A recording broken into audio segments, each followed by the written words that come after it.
Hello dears, आज का हमारा टॉपिक ट्रिग्नोमेट्री से रिलेटेड बहुत इंपॉर्टेंट है। आज जिन चीज़ों को हमने डिस्कस करना है उनके बारे में सुन लें। Number 1 general angles, number 2 angles in standard position और number 3 quadrantal angle, difference between fundamental and trigonometric identities. उसके बाद है signs of trigonometric functions, reference angles, period and periodicity, और उसके बाद जाकर हमने 14th एक्सरसाइज को टच देना है और वो है सॉल्यूशन ऑफ ट्रिग्नोमेट्रिक इक्वेशंस। तो हम स्टार्ट लेते हैं जनरल एंगल से। जनरल एंगल जो हमारे पास है दैट इज आल्सो कॉल्ड को टर्मिनल एंगल, यानी एक ही टर्मिनल के अंदर लाई करने वाले। को का मतलब होते साथी, टर्मिनल का मतलब टर्मिनल, को टर्मिनल एक ही एंगल के अंदर लाई करने वाले। There are many angles with same initial and terminal sides। बहुत सारे एंगल्स हैं जो कि सेम इनिशियल और टर्मिनल साइड के साथ यहाँ पर हमारे पास गिवन है। मसलन आपके पास थीटा प्लस 2n पाई जो है, थीटा प्लस 2n पाई, ये आपके पास को टर्मिनल एंगल होते हैं। मसलन अगर मैं ये कहूँ कि O से P तक मेरे पास ये टर्मिनल साइड है, सॉरी इनिशियल रे है, ये इनिशियल साइड है, तो इसके बाद जो टर्मिनल साइड है वो ये वाली है, ये हमारी टर्मिनल साइड है। आपको यहाँ पर एक चीज ध्यान में रख लें कि यहाँ पर जो हमने एंगल फॉर्म किया है that is measure of angle POQ, this is theta radian. POQ this is theta radian. Radian में इसलिए कहते हैं कि जब हम थीटे को रियल नंबर में देखते हैं तो फिर वहां पर हम रेडियंस का इस्तेमाल करते हैं। यहाँ पर देखें, यही चीज अगर मैं एक रोटेशन के बाद करूं, मसलन ये यहां से मैं स्टार्ट लेता हूं और स्टार्ट लेने के बाद मैं एक सर्कल पूरा करता हूं, तो एक तो पहले नंबर पे यहां से यहां तक मेरा थीटा ऑलरेडी था, और ये मैं बात कर रहा हूं आपके साथ एंटी क्लॉकवाइज एंगल, तो थीटा मेरे पास ऑलरेडी था। 2 पाई यानी एक सर्कल मैंने और कंप्लीट किया, तो ये मेरा बना थीटा प्लस 2 पाई, और ये मैंने एक रिवॉल्यूशन या एक सर्कल के बाद जो है इसको मैंने कंप्लीट किया। ऐसी सिचुएशन में मैं इसको लिखूंगा थीटा प्लस 2 पाई, और अगर मैं यही सर्कल 2 बार करता हूं, देखिए आप अपने घर के अंदर हैं, बाहर चले जाते हैं, बाहर से एक पूरे गांव का चक्कर लगा के फिर अपने घर में आते हैं, तो वो थीटा प्लस 2 पाई है। अगर आप 2 चक्कर लगा के फिर अपने घर में आते हैं तो वो थीटा प्लस 4 पाई है। तो अगर आपने वही चक्कर जो पहले लगाए थे वो आपने एंटी क्लॉक लगाए, अब आप क्लॉक वाइज लगा लें, तो फिर आप कैसे जाएंगे थीटा प्लस -2 पाई रिवोल्यूशन और थीटा -4 पाई रिवोल्यूशन। तो ये 2 रिवोल्यूशन के बाद है, यानी अब हम क्लॉक वाइज रोटेशन में जब जाएंगे तो एंगल नेगेटिव होगा, एंटी क्लॉक वाइज जाएंगे तो आपका एंगल जो होगा पॉजिटिव होगा। अब यहाँ पर मजीद इसके बाद जो हम डिस्कस करेंगे उसके बाद है angle in standard position. Angle in standard position क्या है? स्टैंडर्ड पोजीशन के अंदर एंगल का मतलब ये है कि जब आपका टर्मिनल आर्म फर्स्ट क्वाड्रेंट के अंदर होगा तो हम कहेंगे हमारा जो अल्फा है ये फर्स्ट क्वाड्रेंट के अंदर है, और टर्मिनल आर्म जो है हम कहेंगे फर्स्ट क्वाड्रेंट के अंदर है। और जब यही एंगल आपका सेकंड क्वाड्रेंट में होगा तो हम कहेंगे हमारा angle beta is in second quadrant and terminal arm in second quadrant. Similarly हमारा गैमा थर्ड क्वाड्रेंट के अंदर और थीटा हमारा जो है ये फोर्थ क्वाड्रेंट के अंदर होगा। अब हम बात करेंगे हमारे क्वाड्रेंटल एंगल की, कि क्वाड्रेंटल एंगल्स जो होते हैं वो क्या होते हैं। क्वाड्रेंटल एंगल्स वो होते हैं कि जब हमारे पास terminal arm of the angle X axis या वाई एक्सिस पे आ जाए तो हम इसको कहते हैं कि हमारा जो एंगल है दिस इज क्वाड्रेंटल एंगल। तो क्वाड्रेंटल एंगल की जब हम बात करते हैं तो हमारा टर्मिनल आर्म या तो वाई एक्सिस पे यानी 90 डिग्री पे होता है, या फिर वो एक्स एक्सिस के ऊपर 180 डिग्री पे होता है, या फिर हमारा terminal arm of the angle negative y axis के ऊपर 270 डिग्री के ऊपर होता है। और जब ये पूरा सर्कल कंप्लीट करता है तो फिर ये 360 डिग्री के ऊपर 2 पाई भी इसको कहते हैं, ये रिलेशन बनाता है। अब मैं आपको difference between fundamental identities and trigonometric identities बताता हूँ, बहुत इंपॉर्टेंट है। हम लोगों को उस बात का पता है कि फंडामेंटल आइडेंटिटीज क्या होती हैं और ट्रिग्नोमेट्रिक आइडेंटिटीज क्या होती हैं। जब हम फंडामेंटल आइडेंटिटीज की बात करते हैं तो जस्ट उनके अंदर इस तरह की जो वैल्यूज होती हैं sine square theta plus cos square theta, यानी थीटा फिक्स्ड रहता है, थीटा डजंट चेंज, जिस एंगल की हम बात करेंगे वही रहेगा। अगर यहाँ पर साइन स्क्वायर एक्स होगा तो इधर भी साइन स्क्वायर एक्स होगा, उसकी चेंजिंग नहीं होगी। लेकिन यानी इनको हम कहते हैं फंडामेंटल आइडेंटिटीज। लेकिन अगर यही फंडामेंटल आइडेंटिटीज के अंदर थीटे को अगर हम रिप्लेस कर दें 2 थीटा के जरिए या फिर π/2 के जरिए, तो ये हमारी जो रिजल्ट्स है वो कुछ इस तरह से आ जाते हैं कि sine square 2 theta plus cos square 2 theta या कॉस स्क्वायर 2 थीटा/2 साइन स्क्वायर 2 थीटा/2, इसका रिजल्ट इज इक्वल टू 1। ऐसी जो आइडेंटिटीज होती हैं इनको हम कहते हैं ट्रिग्नोमेट्रिक आइडेंटिटीज। तो ये बड़ा इंपॉर्टेंट डिफरेंस है between fundamental and trigonometric identities. इसके बाद जो अगली बात है वो मैं आपको इसके बाद जो नेक्स्ट हमारा टॉपिक है पोज करूँ। अब हम बात करेंगे साइंस ऑफ ट्रिग्नोमेट्रिक फंक्शंस की, कि ट्रिग्नोमेट्रिक फंक्शंस के साइंस जो है कैसे होंगे, कौन से क्वाड्रेंट के अंदर कौन सा ट्रिग्नोमेट्रिक फंक्शन पॉजिटिव होगा और कौन सा ट्रिग्नोमेट्रिक फंक्शन जो है वो नेगेटिव देगा। ये डिपेंड करता है हमारी रियल लाइन यानी एक्स एक्सिस के ऊपर। जब हम एक्स एक्सिस के ऊपर कुछ पॉइंट मार्क करते हैं तो इस जानिब हमारे पास एक्स पॉजिटिव होता है और इस जानिब हमारे पास एक्स जो है वो नेगेटिव होता है। तो इस सेंस में देखिए ये सारा आपका कवर करेगा एक्स ऊपर भी और नीचे भी, ये सारा जो मनफी एक्स है ये ऊपर भी कवर करेगा नीचे भी। इस जानिब आपका वाई पॉजिटिव होता है तो ये इधर भी कवर करेगा इधर भी, और इस जानिब आपका वाई नेगेटिव होता है तो ये लेफ्ट पे और राइट पे दोनों जगहों को कवर करेगा। अब हमने देखना ये है कि हमारे ट्रिग्नोमेट्रिक फंक्शंस कैसे पॉजिटिव रहते हैं और कैसे नेगेटिव रहते हैं। यहाँ पर गौर करेंगे हम, ये देखिए ओरिजिन से जब हमारे पास हम इन चीजों को देखते हैं तो ये फर्ज करें हमारे पास y है, आप डॉटेड लाइन से ले लें, और ये हमारे पास x है, तो आप देखिए कि इस सेंस में आपका y भी पॉजिटिव है और x भी पॉजिटिव है, यानी x पॉजिटिव और y भी पॉजिटिव। तो हमारी जितनी भी ट्रिग्नोमेट्रिक रेशियोज है वो तो x और y से बनती है, या एक आपके पास r होता है जो कि x square plus y square के स्क्वायर रूट के इक्वल होता है, जिसे हम हमेशा पॉजिटिव कहते हैं क्योंकि दोनों का स्क्वायर है और उसके बाद रूट है तो पॉजिटिव तो आएगा, क्योंकि रूट हमेशा पॉजिटिव नंबर देता है हमें। अब यहाँ पर देखिए आपके पास x भी पॉजिटिव y भी पॉजिटिव, तो आप x y भी पॉजिटिव r भी पॉजिटिव, तो आप जितने भी ट्रिग्नोमेट्रिक फंक्शंस बनाएंगे यानी आप यहाँ पर ये बनाएंगे कि x over r this is equal to cos theta, positive over positive positive, फिर आप बनाएंगे x over y over r this is equal to sin theta this is positive, and फिर आप बनाएंगे y over x this is equal to tan theta ये भी positive.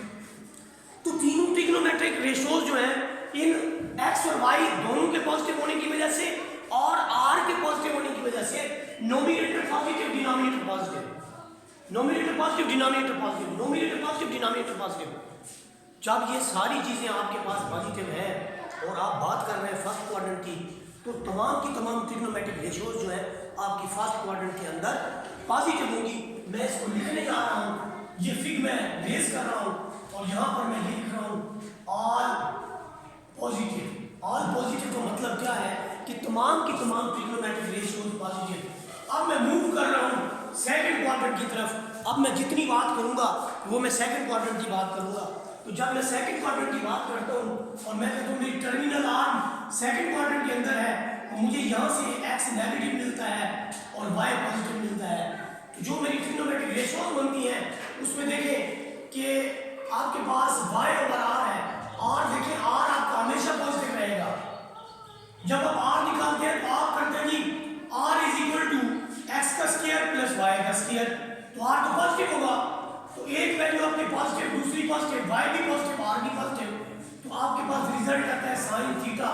तो sin theta is positive, sin theta is positive in the second quadrant. But अगर मैं x के लिए रेशियो लूंगा तो x negative r positive, result is minus, यानी इसका रिजल्ट होता है cos थीटा, लेकिन cos थीटा जो आपका नेगेटिव आ जाएगा। इसका मतलब क्या हुआ कि यहाँ पर आपके पास साइन पॉजिटिव है लेकिन कॉस नेगेटिव है। अब हम tan को चेक करते हैं, tan आपका आता है y ओवर x, ये आपके पास है tan, तो tan थीटा भी नेगेटिव। अब इन सारी चीजों में पता चल गया कि सिर्फ इसमें साइन पॉजिटिव है बाकी सारे के सारे जो है वो नेगेटिव है। तो जो बाकी हम लिखेंगे, हम लिखें, ये मैं ग्राफ सारा खत्म कर रहा हूँ और मैंने इसके अंदर लिख दिया है कि इसके अंदर यानी इस क्वाड्रेंट के अंदर साइन और उसका रेसिप्रोकल, याद रखें ये साइन थीटा और इसका रेसिप्रोकल है कोसेक थीटा, ये दोनों पॉजिटिव हो जाएंगे, ये दोनों पॉजिटिव हो जाएंगे। इसकी वजह ये है कि हमारे पास हमने लिखा कि y ओवर r पॉजिटिव, तो फिर r ओवर y भी तो पॉजिटिव, तो साइन थीटा और कोसेक थीटा दोनों आपके पास पॉजिटिव होंगे सेकंड क्वाड्रेंट के अंदर। अब हम बात करेंगे अपनी थर्ड क्वाड्रेंट की कि हमारे पास जो थर्ड क्वाड्रेंट है उसके अंदर क्या होगा। अब हम जाएंगे डायरेक्टली थर्ड क्वाड्रेंट के अंदर, और जब हम थर्ड क्वाड्रेंट की बात करेंगे तो फिर हमारा टर्मिनल r मध्य एंगल होगा।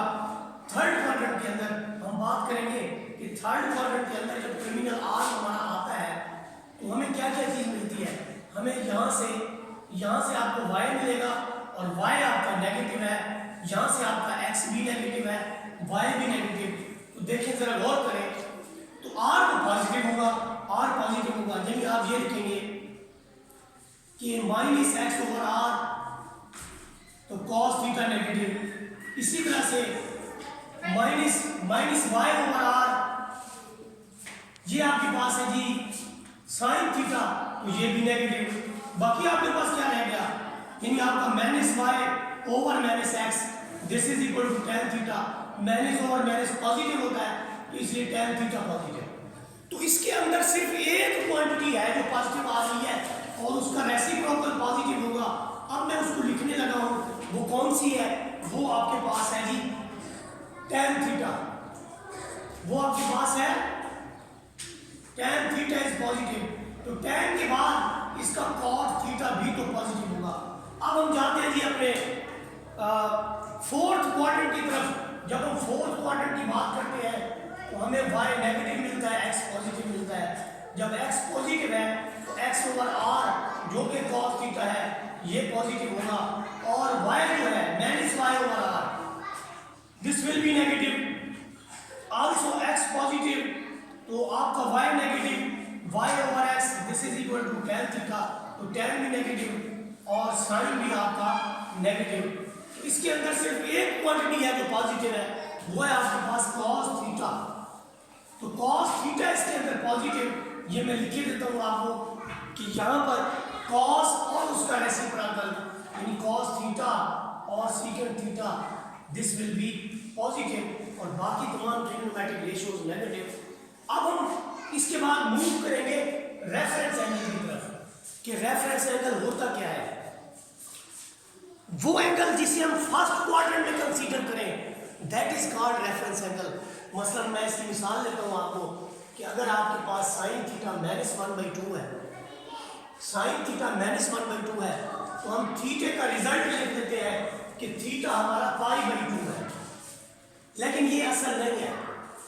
थीटा इसके अंदर रेफरेंस एंगल जो है पाई, ये π/6 है, क्योंकि π/6 पे ही 1/2 साइन रिजल्ट देता है।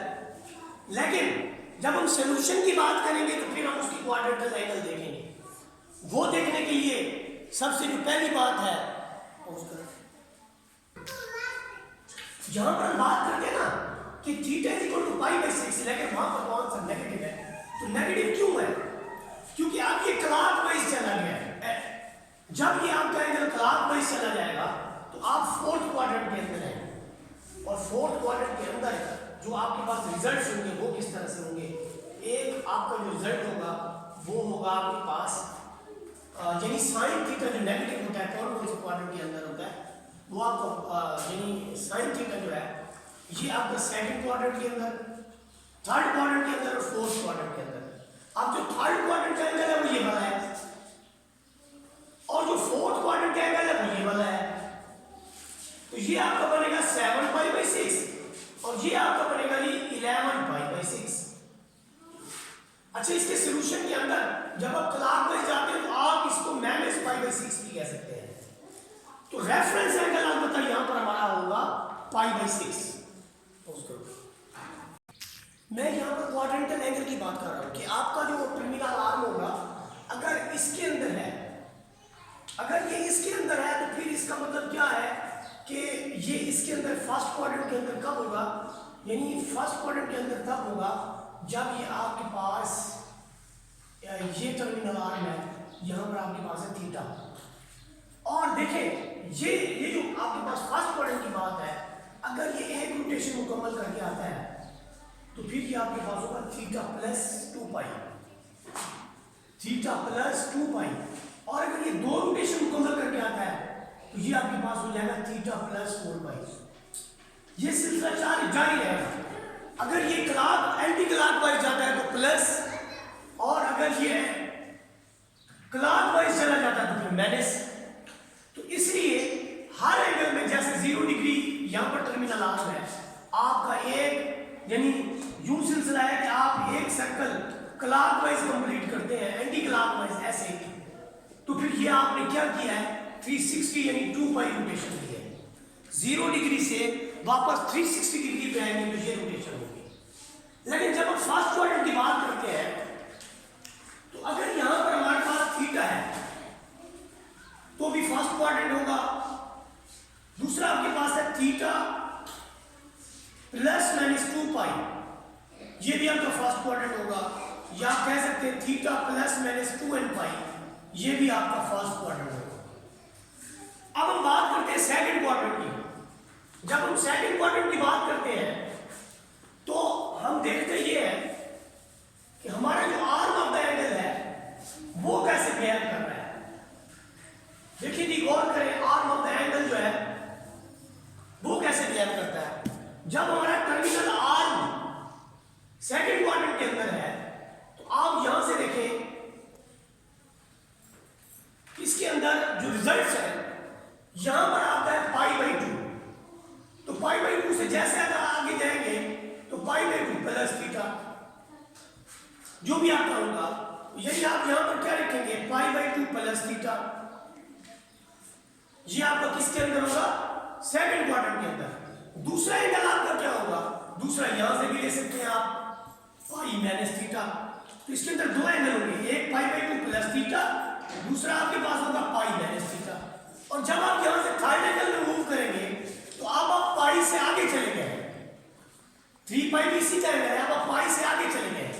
जब आप पाई से आगे जाएंगे तो फिर आपका बन जाएगा थर्ड क्वाड्रेंट। और थर्ड क्वाड्रेंट के अंदर जब आप जाएंगे तो आप दो एंगल लिखेंगे, एक आप लिखेंगे पाई प्लस थीटा, दूसरा आप यहां से लिखेंगे इस तरफ, जो कि आपका होगा 3π/2 माइनस थीटा। अब हम फोर्थ क्वाड्रेंट की बात करते हैं। फोर्थ क्वाड्रेंट में भी दो तरह के एंगल है। एक तो ये है कि 3π/2 प्लस थीटा, यानी आप 3π/2 से आगे गए। दूसरा आपके पास जो है वो क्या है, वो आपका माइनस थीटा, ये वाला। दूसरा आपके पास फोर्थ क्वाड्रेंट के अंदर है माइनस थीटा। तो ये हमारे क्वाड्रेंट यानी जो मेजर ऑफ एंगल्स हैं और उनके क्वाड्रेंट कहाँ होंगे, ये उनकी कहानी है। इसके बाद इससे जो नेक्स्ट चीज मैंने बताई है उसमें बात होगी। यहां पर हमारे पास period and periodicity. What is period? You know very well, period is a time. और उस टाइम के अंदर यानी ये कि आप देखें कि एक ट्रिग्नोमेट्रिक फंक्शन जो फर्स्ट क्वाड्रेंट के अंदर π/4 का एंगल बनाता है, तो जब वो एक सर्कल कंप्लीट करता है दोबारा वही पे आता है तो दोबारा उसकी वही वैल्यू होती है। मसलन मैं आपको बताऊं कि यहां पर अगर आपके पास sin π/4 की वैल्यू 1/2 स्क्वायर रूट है तो ये π/4 के अंदर अगर आप 2 पाई ऐड कर दें तो भी आपके पास उसका जो आंसर होगा, उसका जो रिजल्ट होगा वो सेम रहेगा। अब हम यहां पर बात ये करते हैं कि ये पीरियडिसिटी क्या चीज है। All 6 trigonometric functions repeat their values for each increase or decrease of 2 pi and theta। ये वाला। तो ऐसी सूरत में थीटा जो होगा वो r से होगा, यानी रेडियन में होगा, और n बिलोंग्स टू z। ये जो बिहेवियर है ट्रिग्नोमेट्रिक फंक्शंस का, ट्रिग्नोमेट्रिक फंक्शंस का ये बिहेवियर है, इसको पीरियडिसिटी कहते हैं। और बात रही ये कि पीरियड क्या होता है, period is the smallest positive integer which one is added to original angle। इससे आप ओरिजिनल एंगल में ऐड करें, ऐड करने के बाद उसमें कोई चेंज ना लाए। आपने साइन में थीटा के साथ पी ऐड कर दिया, रिजल्ट में कोई चेंज नहीं आया, तो यहाँ पर पी जो है वो एक पीरियड है। आप कहेंगे पी कैसे चेंज नहीं हुआ। अगर यहाँ पर थीटे में पाई ऐड करें तो आपका साइन थीटा नहीं आता, रिजल्ट आता है माइनस साइन थीटा। ऐसी सिचुएशन में हम कहते हैं कि पाई पीरियड नहीं है, फिर पाई की जगह हम 2 पाई रख के देखते हैं, और जब हम उसकी कैलकुलेशन करते हैं तो हमें पता चलता है कि वो साइन थीटा के इक्वल है। यहां पर देखें थीटा के अंदर पाई को ऐड किया गया है, लेकिन there is no change. This characteristic of trigonometric function is called periodicity, और इसमें जो इसका पीरियड है वो 2 पाई है। 2 पाई स्मॉलेस्ट पॉजिटिव इंटीजर है। यहां पर आप ये देखें कि थीटे के साथ 4 पाई भी ऐड या सब्ट्रैक्ट किया जा सकता है, लेकिन हमें स्मॉलेस्ट पॉजिटिव इंटीजर लेना है, नेगेटिव को भी छोड़ देना है। तो इसलिए ये साइन थीटे की बात हुई। अब tan थीटा प्लस पाई करें तो वो भी tan थीटा की इक्वल आता है। तो पाई ने इस tan के अंदर कोई चेंज नहीं किया, इसलिए pi is the period of tan theta. Similarly आपके पास cos है, cos का पीरियड भी 2 पाई है।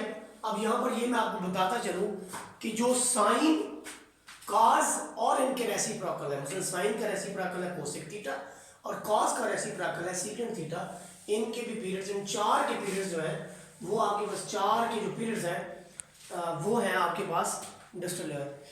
4 ट्रिग्नोमेट्रिक फंक्शंस के जो पीरियड्स हैं ये मैं बता देता हूं आपको। वो 4 ट्रिग्नोमेट्रिक फंक्शंस जो है कौन कौन से हैं, उनके जो पीरियड है 2 पाई है। ये देखें 4 कौन से ट्रिग्नोमेट्रिक फंक्शन है। आपके पास साइन थीटा है, इसका रेसिप्रोकल है कोसेक थीटा। इसके बाद आपके पास है कॉस थीटा, इसका रेसिप्रोकल है सेकंड थीटा। इन 4 के जो पीरियड्स हैं ये 2 पाई है, इनके पीरियड्स।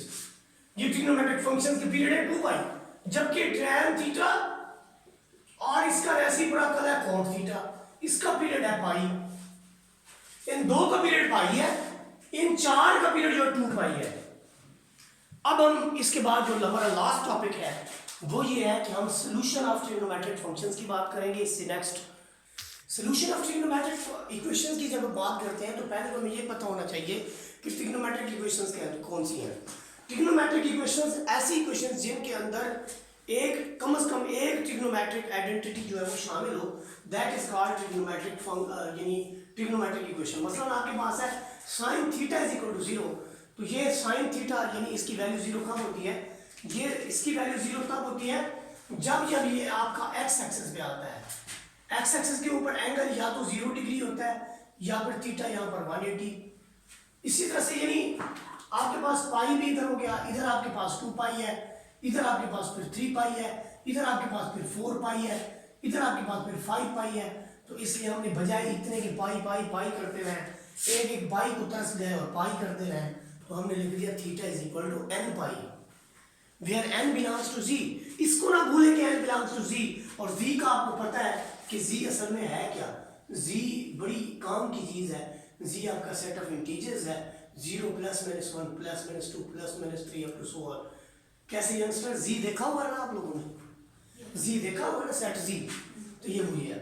अब इसके बाद देखिए एग्जांपल नंबर 2 के अंदर देखिए, अगर हमारे पास sin x 1/2 है, ये पीछे हम कर चुके हैं सॉल्व, लेकिन वहां पर इसका रिजल्ट -1/2 था, और वो इस वजह से था कि साइन जो था वो 4th क्वाड्रेंट में और 3rd क्वाड्रेंट में चला गया था। यहाँ पर साइन थीटा पॉजिटिव है, तो ये जब पॉजिटिव होता है कहाँ पर होता है, ये पॉजिटिव होता है 1st क्वाड्रेंट के अंदर जहाँ पर y पॉजिटिव होगा, और 2nd क्वाड्रेंट के अंदर। 1st और 2nd क्वाड्रेंट के अंदर हमारे एंगल किस तरह से होते हैं, एक तो थीटा के इक्वल होता है, दूसरा थीटा होता है पाई माइनस थीटा के इक्वल। और यहाँ पर रेफरेंस एंगल हमारा क्या है, हमारा रेफरेंस एंगल है x इज इक्वल टू π/6। मैं आपको ये दोबारा रिपीट कराता चलूं कि reference angle is the angle that lies in the first quadrant. Reference angle की जब भी बात होगी तो वो उसका आंसर होगा जो कि फर्स्ट क्वाड्रेंट के हवाले से देखा जाएगा कि क्या है। बाकी जब हम उसकी सोल्यूशन देखेंगे तो फिर हम उसको देखेंगे कि कौन से क्वाड्रेंट के अंदर वो लाई करता है, उसी के हवाले से फिर उसके सोल्यूशन लिखेंगे। कैसे लिखेंगे देखिए, यहाँ पर जब हम बात करते हैं कि आपके पास x इज इक्वल टू यानी ये वाला क्वाड्रेंट है पाई माइनस थीटा, तो पाई में से जो रेफरेंस एंगल की वैल्यू है उसको निकाल लेते हैं। यहाँ पर आप x भी लिख सकते हैं पाई माइनस x, क्योंकि x की वैल्यू ही हमने कहा है कि x की वैल्यू जो वो क्या होगी। तो यहाँ पर आपके पास आएगा x की value 5 pi by 6, 5 pi by 6, और दूसरा आपके पास x उसी क्वाड्रेंट की होने की वजह से आपका जो होगा x इज इक्वल टू पाई बाई 6 है। तो इसका मतलब ये हुआ कि हमारे पास दो सोल्यूशन है। कौन कौन से दो सोल्यूशन है? एक आपके पास है पाई बाई 6 प्लस 2n पाई, दूसरा आपके पास है 5 pi by 6 plus 2n pi where n belongs to z। और इन्हीं को अगर हम यानी एक ब्रैकेट के अंदर क्लोज कर ले तो this is called solution set of this trigonometric equation. वो ट्रिग्नोमेट्रिक इक्वेशन कौन सी है? ये वाली। इसका सॉल्यूशन जो है वो ये वाला है। इसके बाद हम जो है इसकी नेक्स्ट एग्जांपल की तरफ जाएंगे। तो अब इसकी नेक्स्ट एग्जांपल देखेंगे।